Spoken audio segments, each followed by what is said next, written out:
They gave him a shovel instead of a rifle because they thought he was only good for manual labor. They didn't know that David Jackson was a mechanical wizard who could outthink an entire army. From the tragic floods of the Mississippi to the fire-filled streets of Europe, one man proved that a hero isn't defined by his rank, but by the strength of the hand he reaches out to save others.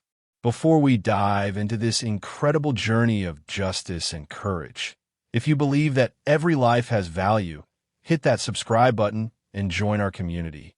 We share the stories of the world's forgotten heroes every week. Now, let's go back to the night the levee broke in Oak Haven. In the town of Oak Haven, the sun didn't just rise. It struggled.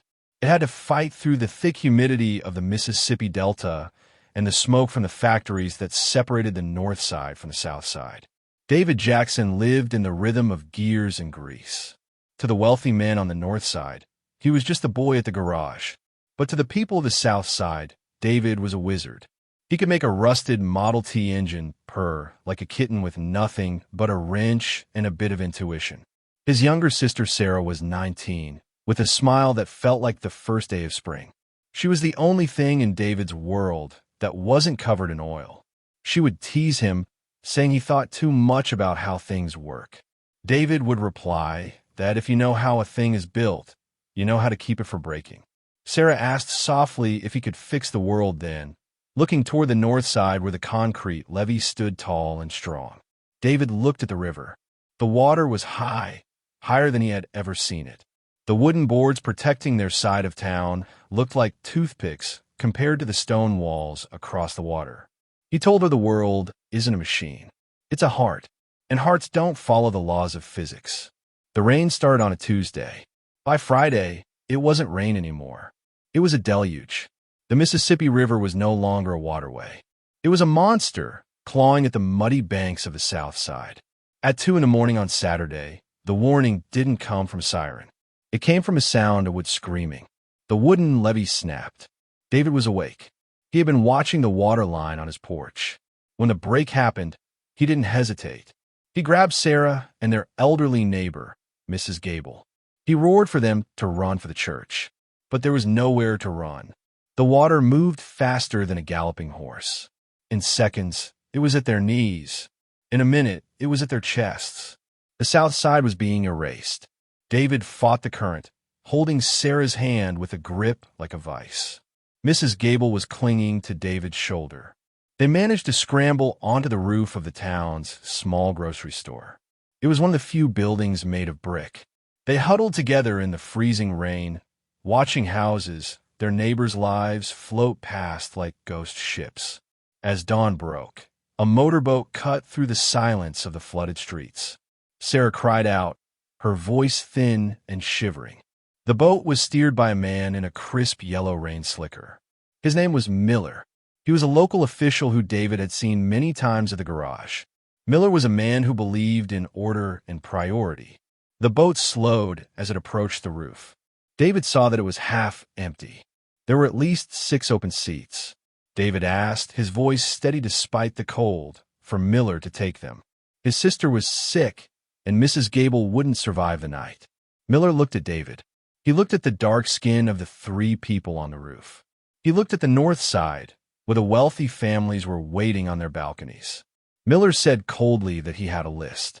North side residents were the priority. It was an issue of logistics. He couldn't be filling seats with unlisted people. David's eyes flashed with a dangerous fire. He said there were people drowning a block away, and Miller had empty seats. He told Miller to look at Sarah. She was freezing. Miller didn't blink. He followed orders. Maybe if David's people built better houses, they wouldn't be in this mess. He signaled the driver. The boat roared to life, the wake splashing over the edge of the roof. David screamed for him to wait. But the boat was gone. The water continued to rise. The brick building began to groan under the pressure of the debris hitting its foundation. A massive oak tree, uprooted by the flood, came barreling down the street like a battering ram. It hit the grocery store with the force of a bomb. The roof tilted violently.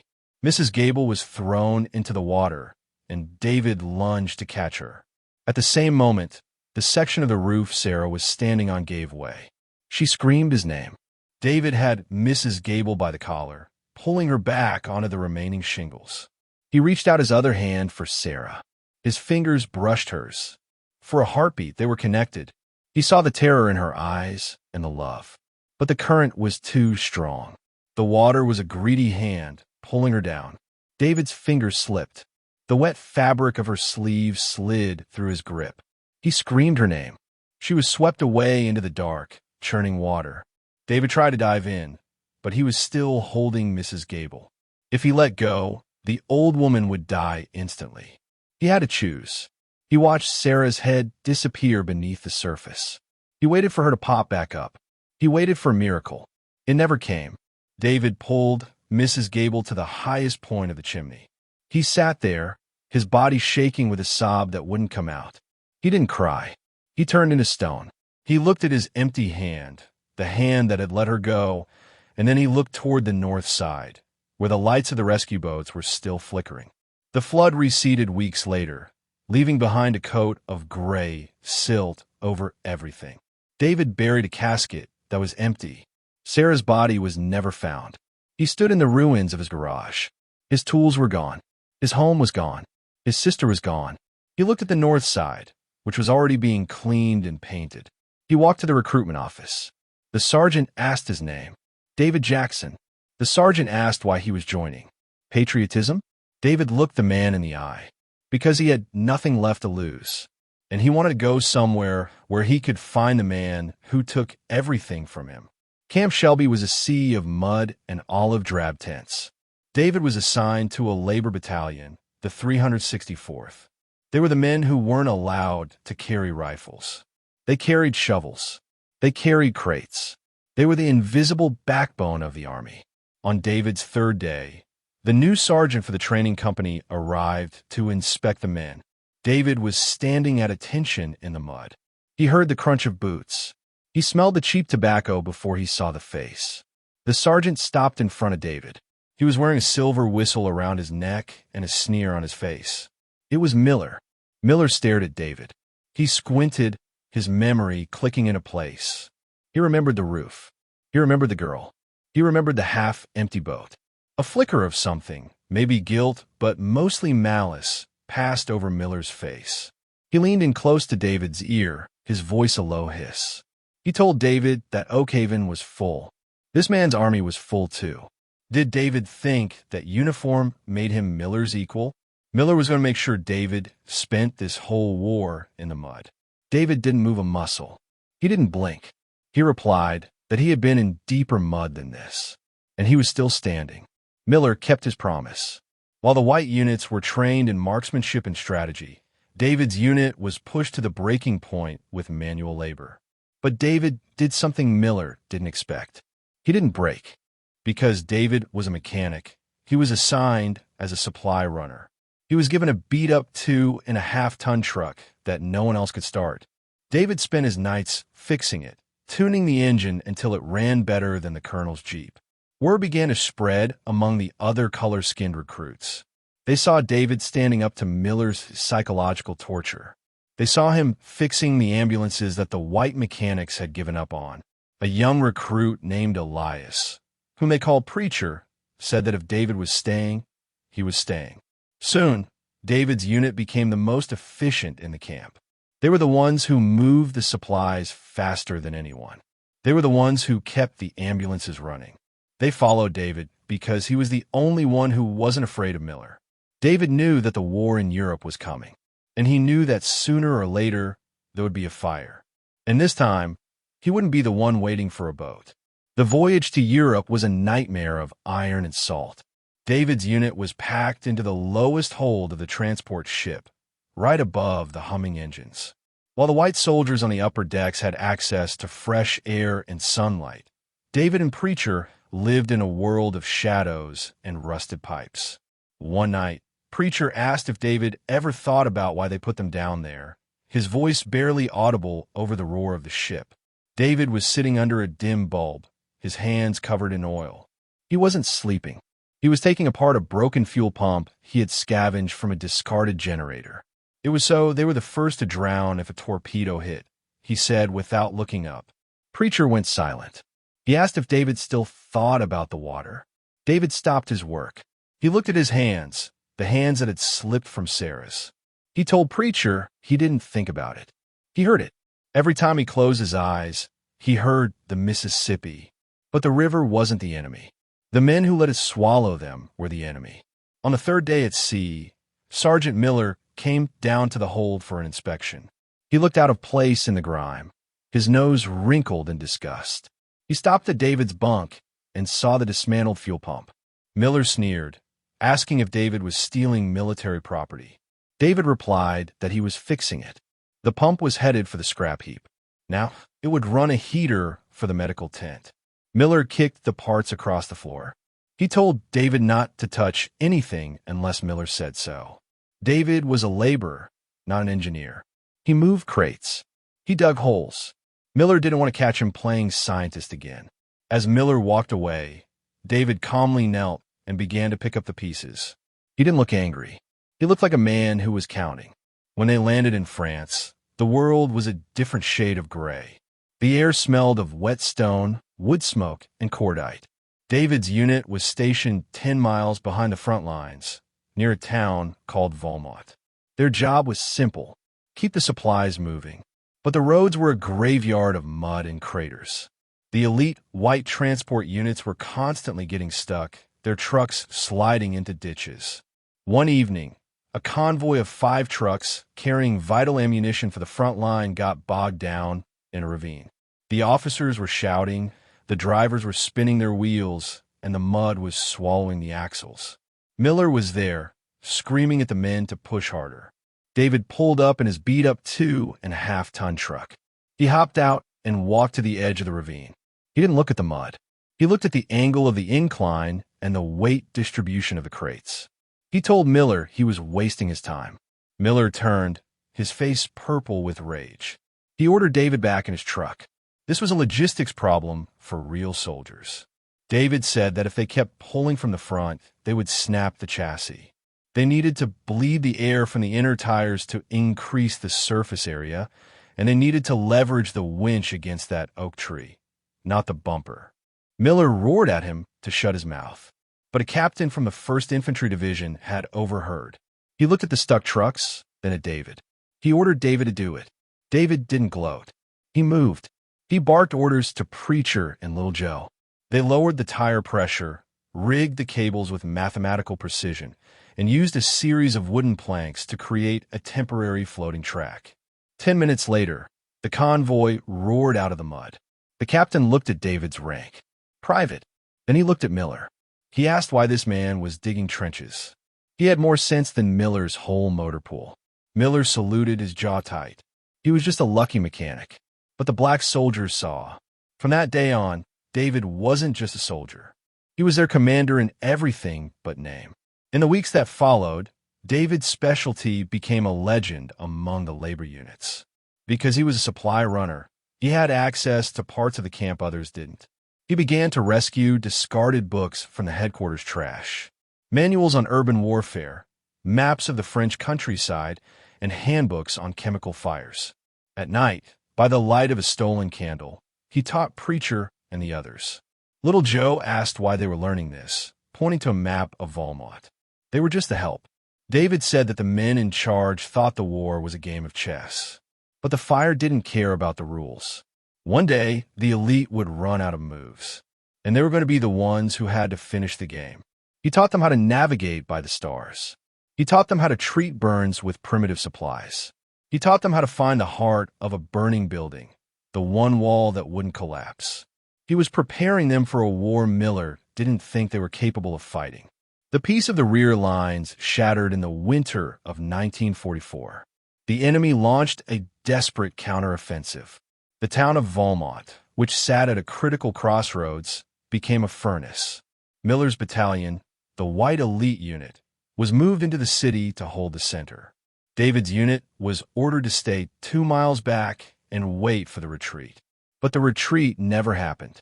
Artillery shells filled with white phosphorus rained down on Valmont. The stone buildings didn't just break. They turned into ovens. The narrow streets became wind tunnels for the fire. Communication went dead. David stood on the hood of his truck, looking at the glowing red horizon where the city stood. He said they were trapped.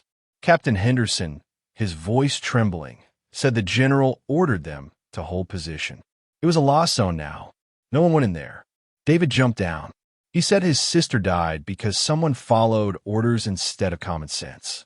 He looked at Preacher, Little Joe, and the 20 other men who had been training with him in the dark. He asked who was coming with him. Preacher stepped forward first. He had the water barrels. Little Joe stepped up. He had the medical kits. Every single man in the labor unit stood up. For the first time, they didn't look like laborers. They looked like an army. David drove the lead truck. He didn't use the main road. He knew from his maps that the main road would be a bottleneck of fire. He drove through the orchards, using the low ground to avoid enemy scouts. As they entered Valmont, the air changed.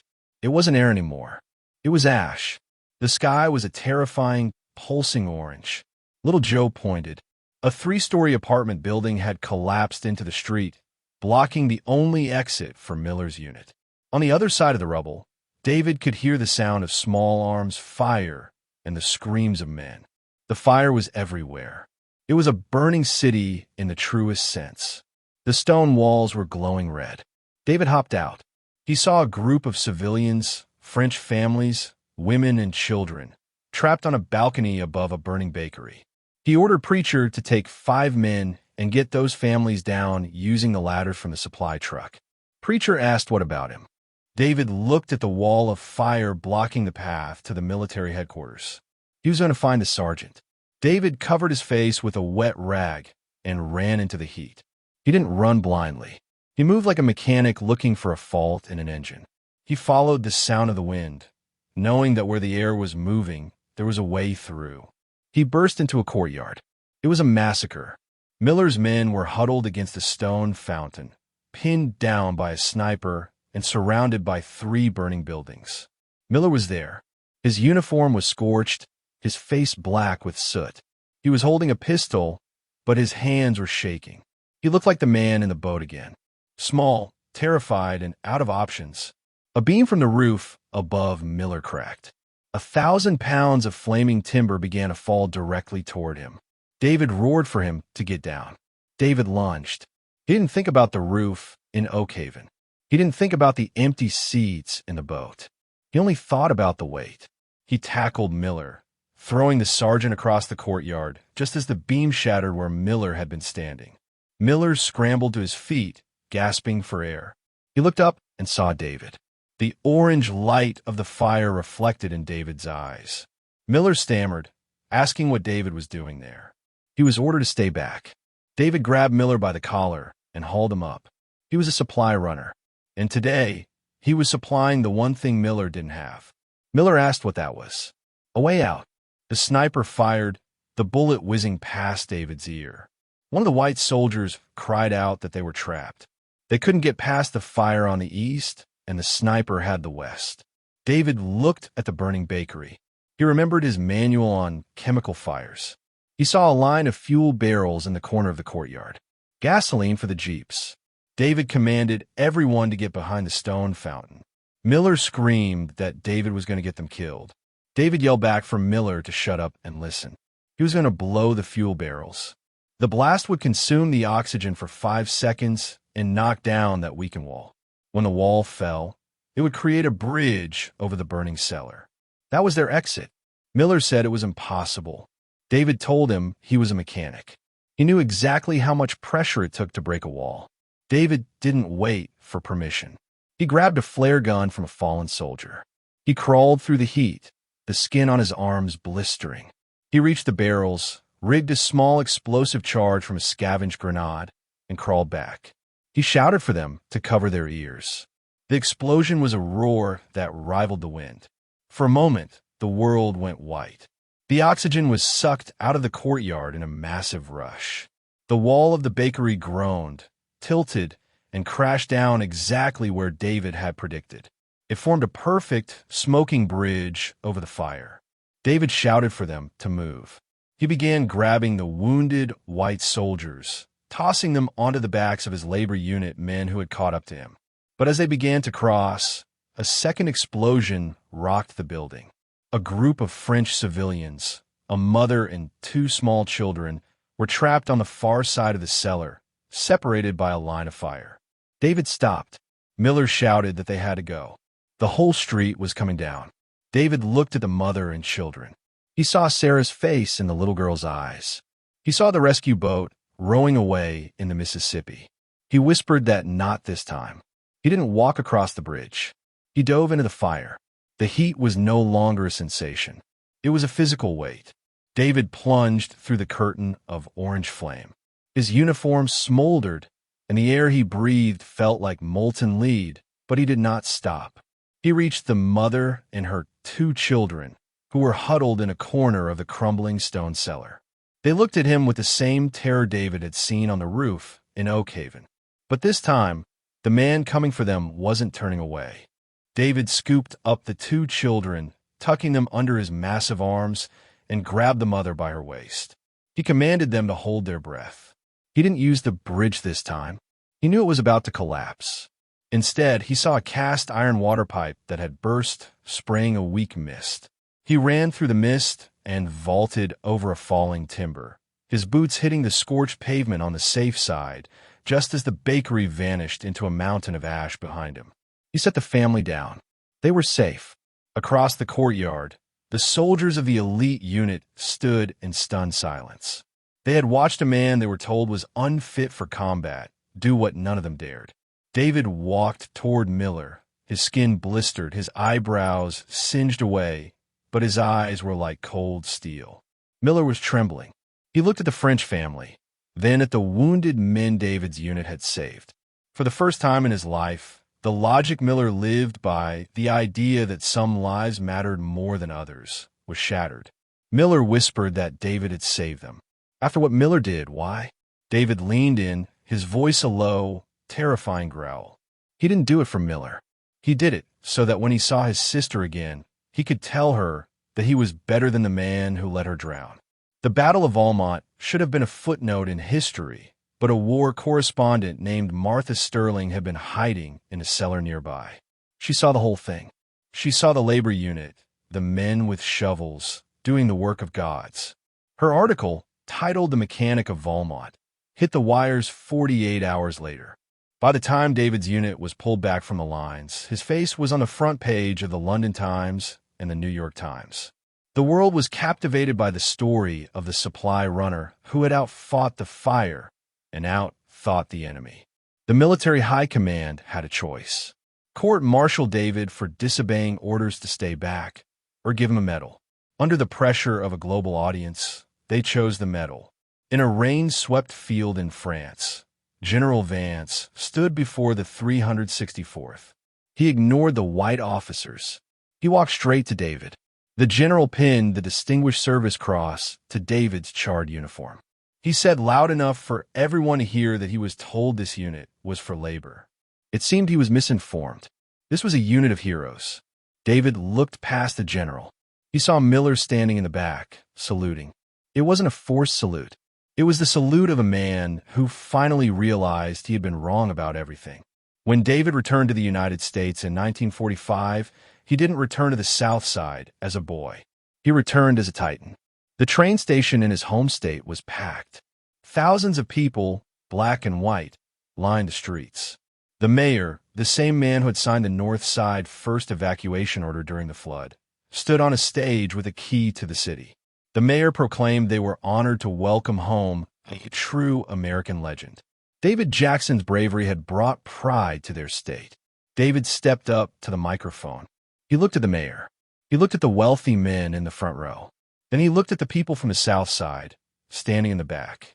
He said he didn't want their key, and he didn't want their praise. He wanted the seats in the boat to be open for everyone next time. The crowd gasped. David continued. The awards he had been given came with a lifelong pension and a grant. He was announcing today that every cent of that money, along with the investments from the international community, would go toward building the Sarah Jackson Memorial Infrastructure Project. David didn't just give the money away. He used his mechanical mind to build. He bought the land where the old wooden levee had stood. He hired the men from his old military unit, Preacher, Little Joe, and the others.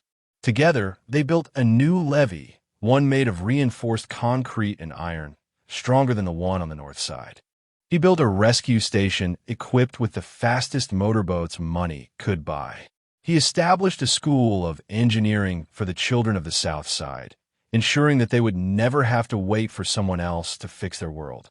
He became a global icon of civil rights, traveling to London and Paris to speak about equality. But he always came back to the river. 50 years later, a statue was unveiled in the center of the town square, exactly where the tracks used to divide the North and South. It wasn't a statue of a soldier with a gun.